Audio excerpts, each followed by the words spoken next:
اعوذ باللہ من الشیطان الرجیم بسم اللہ الرحمن الرحیم۔ سورہ آل عمران کا جو نصف ثانی اب شروع ہو رہا ہے تو آپ نے یہ مشابہت بھی نوٹ کر لی ہوگی کہ نصف اول میں سورہ بقرہ میں بھی ایک مرتبہ یا ایھا الذین آمنوا سے خطاب تھا، یا ایھا الذین آمنوا لا تقولوا راعنا وقولوا انظرنا واسمعوا۔ اسی طرح سورہ آل عمران کے نصف اول میں بھی ایک آیت وہ اوپر آ چکی ہے کہ یا ایھا الذین آمنوا ان تطیعوا فریقا من الذین اوتوا الکتاب یردوکم بعد ایمانکم کافرین۔ لیکن اصل خطاب جو ہے مسلمانوں سے شروع ہو رہا ہے وہ 11ویں رکوع سے، اور یہاں پر اصل میں ایک سہ نکاتی لائحہ عمل دیا جا رہا ہے امت کو۔ ظاہر بات ہے کہ یہ امت اب ہمیشہ قائم رہنے والی ہے قیامت تک، اور اس میں زوال بھی آئے گا، اور اللہ تعالیٰ با ہمت لوگوں کو بھی پیدا کرے گا، اولو العزم لوگوں کو پیدا کرے گا، جیسا کہ ہمیں معلوم ہے مجددین امت اٹھتے رہے ہر صدی کے اندر۔ لیکن جب بھی کوئی کام دین کی تجدید کا ہو، دین کو اثر نو تازہ کرنے کی کوشش ہو، دین کو قائم کرنے کی جد و جہد ہو، تو اس کا ایک لائحہ عمل ہوگا۔ وہ لائحہ عمل ہے جو ان 3 آیات میں جو ابھی میں نے آپ کو پڑھ کر سنائی ہیں نہایت جامعیت کے ساتھ سامنے آیا ہے، اور یہ حسن اتفاق ہے کہ یہ 3 آیات ہیں، جیسے سورۃ العصر 3 آیات ہیں، ایسے یہ 3 آیات ہیں نہایت جامع۔ اس میں پہلا نقطہ کیا ہے؟ جب بھی کوئی کام کرنا ہے سب سے پہلے افراد کی شخصیت سازی، کردار سازی۔ یا ایھا الذین آمنوا اتقوا اللہ حق تقاتہ، اہل ایمان اللہ کا تقوی اختیار کرو جتنا کہ اس کے تقوی کا حق ہے۔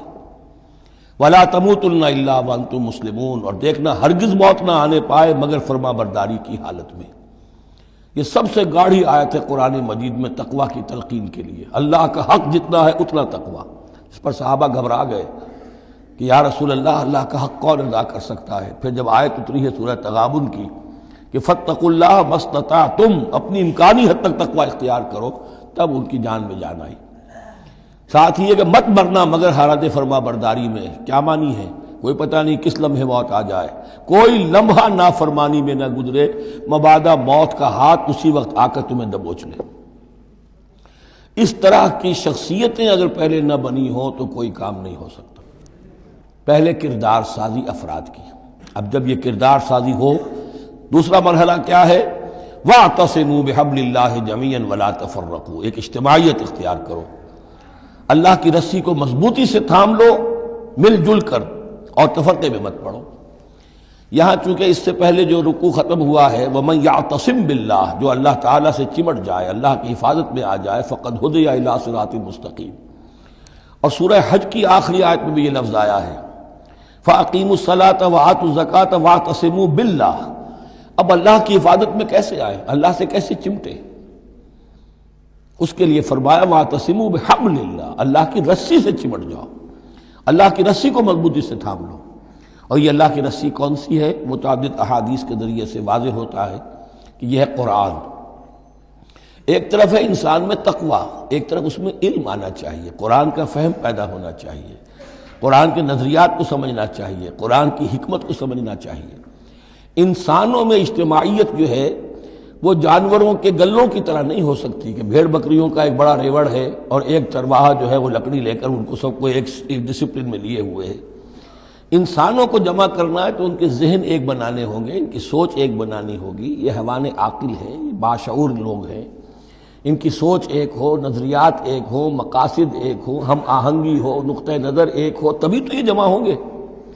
اس کے لیے وہ چیز چاہیے جو ان میں یکرنگی خیال، یکرنگی نظر، یک جہتی مقاصد کی ہم آہنگی پیدا کر دے، اور وہ قرآن ہے۔ حبل اللہ هو حبل اللہ المتین، حضرت علی سے روایت ہے، حضرت عبداللہ ابن مسعود سے ہے، حضور نے فرمایا القرآن حبل اللہ الممدود من السماء الى الارض، اللہ کی مضبوط رسی ہے جو آسمان اور زمین کے درمیان تنی ہوئی ہے۔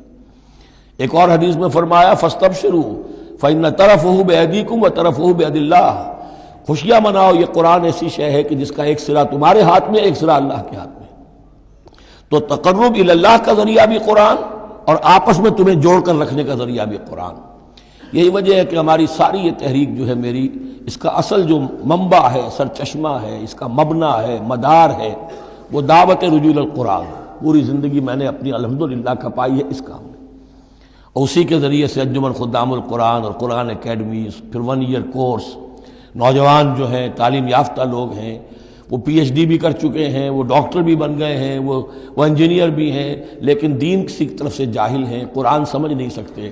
وہ آئیں 1 سال رہیں ہمارے پاس، عربی سیکھیں، قرآن سیکھیں، تاکہ اس پر عمل ہو سکے۔